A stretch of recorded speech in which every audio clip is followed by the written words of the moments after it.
a jep lëmosh dhe në këmbim kërkon vota. Pra vendimi i sërshëm i qeverisë së Republikës së Kosovës është një platformë për blerjen e votave dhe sipas kodit penal të Republikës së Kosovës, kjo është një vendim edhe antiligjor edhe i dënueshëm.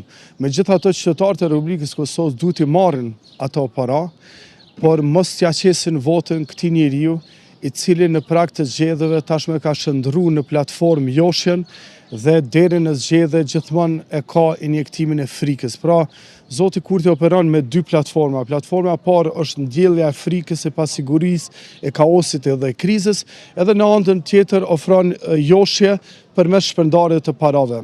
Qytetarët e Republikës së Kosovës duhet ta dinë që vetëm në këto 2 vjet të fundit, me paratë që i ka shpërndar Albin Kurti të qytetarët, Kosova kishte mundur të ndërtonte një termocentral të ri dhe të pavarësohej nga Serbia me energji elektrike.